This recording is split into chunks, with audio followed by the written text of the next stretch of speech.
K+ News Network presents. Modi విధానాలపై black day నిర్వహించిన వామపక్ష కార్మిక రైతు సంఘం నాయకులు. కడప నగరంలోని స్థానిక కలెక్టరేట్ దగ్గర మోడీ వ్యతిరేక విధానాలపై వామపక్ష కార్మిక రైతు సంఘం నాయకులు ధర్నా నిర్వహించారు. ఈ సందర్భంగా నాయకులు బి మనోహర్, కాములూరు శ్రీనివాస్ రెడ్డి, సుబ్బారెడ్డి మాట్లాడుతూ అంబానీ లాంటి కార్పొరేట్ కంపెనీల నుండి రైతుల వ్యవసాయాన్ని కాపాడాలని, కార్మిక వ్యతిరేక 4 లేబర్ కోడ్లను రద్దు చేయాలని వారు డిమాండ్ చేశారు. రైతుల వ్యవసాయాన్ని, కార్మిక హక్కులను కాలరాస్తున్న కార్పొరేట్ కంపెనీలు దేశ సంపదను ఇష్టానుసారంగా దోచుకుంటున్నారని ఈ సందర్భంగా తెలిపారు. కేంద్ర మోడీ ప్రభుత్వం వ్యవసాయ రంగాన్ని కార్పొరేట్ కంపెనీలకు కనుసన్నుల్లో విధానాలను అమలు చేస్తుందని వారు విమర్శించారు. ఆహార సబ్సిడీ, ఎరువుల సబ్సిడీ, ఉపాధి హామీ నిధులు కోత పెట్టి బడా పారిశ్రామికవేత్తలకు, కార్పొరేట్ కంపెనీలకు లక్షల కోట్ల రూపాయలు పన్ను రాయితీలు ఇవ్వడం ఇదేనా వికసిత్ భారత్ అని ప్రశ్నించారు.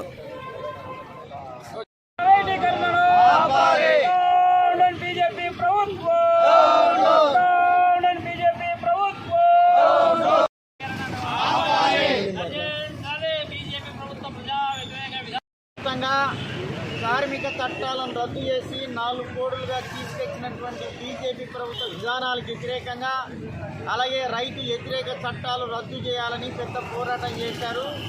అవి కనీస గిట్టుబాటు ధర అమలు చేయాలని చెప్పి నిన్నటి దినం అమలు చేశారు. అట్లాగే దీన్ని నిరసిస్తూ, అంటే లేబర్ కోడ్లను నిరసిస్తూ కార్మిక చట్టాలు రద్దు చేయాలని చెప్పి ఈరోజు కార్మిక సంఘాలు, ఏఐటీసీ, సిఐటియు, రైతు సంఘాలు, విద్యార్థి యువజన సంఘాల ఆధ్వర్యంలో కడప కలెక్టరేట్ వద్ద నిరసన కార్యక్రమం జరుగుతూ ఉన్నది. బీజేపీ ప్రభుత్వం 3వసారి అధికారంలోకి వచ్చిన తర్వాత కార్మిక హక్కులను, ప్రజల హక్కులను పూర్తిగా విస్మరిస్తూ ఉన్నారు. వీళ్ళు కార్పొరేట్ సెక్టార్కు మాత్రమే ప్రయత్నం చేస్తూ ఉన్నారు. రెండోది, దేశమంతా కూడా ఒక సమస్య అయితే వీళ్ళు వస్తా ఒక సమస్యగా జరుగుతూ ఉంది. కాబట్టి బీజేపీ విధానాలు, అంటే బీజేపీ మొత్తం కంప్లీట్గా కార్మిక వ్యతిరేక అవలంబించడంలో ప్రత్యేకమైనటువంటి శ్రద్ధ చూస్తూ ఉన్నటువంటి పరిస్థితి. దీనిని కార్మిక సంఘాలుగా, రైతు సంఘాలుగా తీవ్రంగా వ్యతిరేకిస్తూ ఉన్నాం.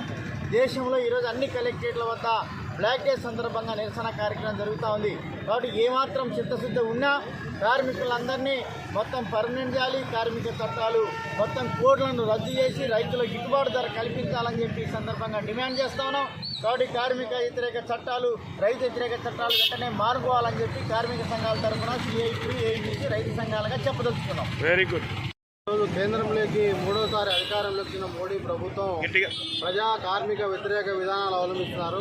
అందులో భాగంగానే ఈరోజు దేశవ్యాప్తంగా బ్లాక్ డే నిర్వహిస్తున్నాం. అందులో భాగంగానే కడప కలెక్టర్ దగ్గర కూడా ఈ నిరసన కార్యక్రమం కార్మిక అలాగే రైతు సంఘాల ఆధ్వర్యంలో నిర్వహించబోతున్నాం.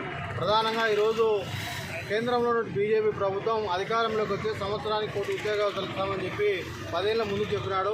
ఒక కొత్త పరిశ్రమ నెలకొల్పలేదు, ఒక కొత్త ఉద్యోగం ఈరోజు మోడీ ప్రభుత్వం ఇవ్వలేదు. అలాగే ఈరోజు నిరుద్యోగ సమస్యను నిర్మూలిస్తామని చెప్పినాడు. ఒక కొత్త ప్రభుత్వ రంగంలో పరిశ్రమ నెలకొల్పగా ఉన్న ప్రభుత్వ రంగ సంస్థలన్నీ ఒక్కొక్కటి ఆదాని అంబానీలకు కట్టబెట్టేందుకు ప్రయత్నం చేస్తున్నారు. అలాగే కార్మికులు పోరాడి సాధించిన చట్టాలను ఈరోజు 44 కార్మిక చట్టాలు, బ్రిటిష్ కాలం నాటి ఇచ్చినటువంటి చట్టాలను కార్మికుల యొక్క గొంతులపై నొక్కి 4 లేబర్ కోడ్స్గా తీసుకొచ్చి వాళ్ళ హక్కులను కాలదేసేందుకు మోడీ ప్రభుత్వం పరిపాలిస్తోంది.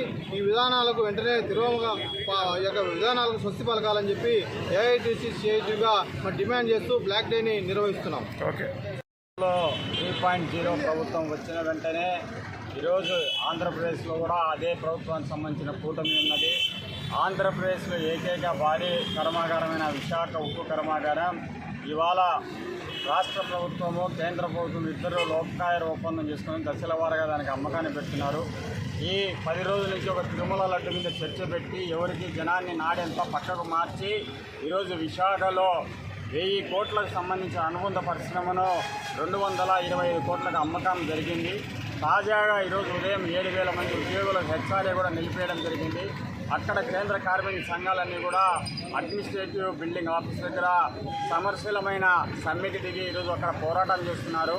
అంటే జనం యొక్క నాడిని, ప్రజల యొక్క ఆందోళనను పక్కదారి పట్టించడం కోసం లడ్డు తీసుకొస్తున్నారు. 2 రోజులు వరదలు తీసుకొచ్చినారు. అక్కడ సహాయ చర్యలు పేరు చెప్పుకొని ఈ ఇద్దరు అధికార పక్షము, ప్రతిపక్షం నుండి ఇద్దరు నాయకులు కూడా ప్రజలను మోసం చేయడం కోసం ఇట్లాంటివన్నీ ఎత్తుకోవడం చేస్తున్నారు. లడ్డు నాణ్యతలో లోపం జరిగితే అక్కడ ఉన్న అధికారులను కానీ అక్కడ చేసిన వాళ్ళని శిక్షించాలా. ఈరోజు యావత్తు విభజన చట్టంలో మనందరూ కూడా చెప్పారు, కడప ఉక్కు కర్మాగారానికి సంబంధించి ఇస్తామని చెప్పారు. ఆ ఉక్కు కర్మాగారం ఉంచే లేదు. ఏ ముఖ్యమంత్రి వచ్చినా ఎవరన్నా కడప జిల్లాకు విజిటింగ్ ప్రొఫెసర్లుగా ఎవరైనా మంత్రులు వస్తే వాళ్ళు టెంకాయలు కొట్టడానికి ఒక వేదిక కావాలి. కాబట్టి ఆ వేదిక ఈరోజు ఉక్కు కర్మాగారం పేరుతో వచ్చి చేస్తారు. ఒక ఆయనేమో జడ్పీ కాంపౌండ్లో సమాధి కట్టుకొని పోయినాడు సీఎం రమేష్. ఆయన ఇవాళ సీఎం రమేష్ గారు ఇవాళ అక్కడ ఎంపీగా అనకాపల్లిలో ఉన్నారు.